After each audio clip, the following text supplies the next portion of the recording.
राष्ट्राचा। नमस्कार, मी सुद्धा संध्या लाईव्ह मध्ये आपल्या सगळ्यांचं स्वागत।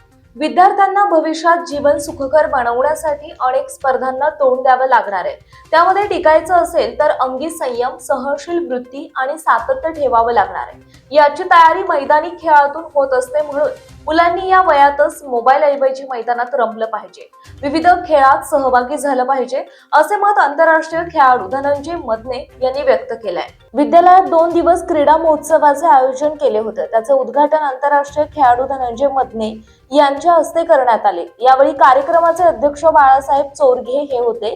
याप्रसंगी राष्ट्रीय कुस्तीपटू पैलवान निलेश खटाटे, संस्थेचे सचिव रंगनाथ आप्पा कड, विश्वस्त बाळासाहेब चौधरी, दत्तात्रय चौधरी, रवींद्र चौधरी, राघवदास चौधरी, सर्व विश्वस्त सामाजिक कार्यकर्ते, बंडोपंत चौधरी, सुभाष चौधरी, पोलीस पाटील दत्तात्रय चौधरी, भाऊसाहेब शिंदे, शांताराम उरसळ, वर्षाताई उरसळ, अनेक ग्रामस्थ, पालक, पर्यवेक्षक, राजू चव्हाण, सर्व शिक्षक, शिक्षकेतर कर्मचारी उपस्थित होते।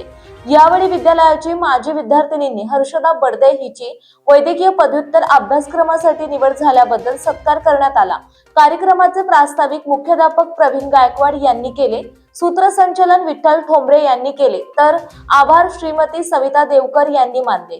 कार्यक्रमाचे नियोजन क्रीडा विभाग प्रमुख दिलीप थोपटे, रोहिदास बिचकुले यांनी केले। संध्या लाईव्हसाठी प्रतिनिधी दिलीप थोपटे, हवेली। ताज्या आणि महत्त्वपूर्ण बातम्या पाहण्यासाठी आजच आमच्या संध्या लाईव्ह न्यूज चॅनलला YouTube वर सबस्क्राईब करा आणि बेल आयकॉन प्रेस करा।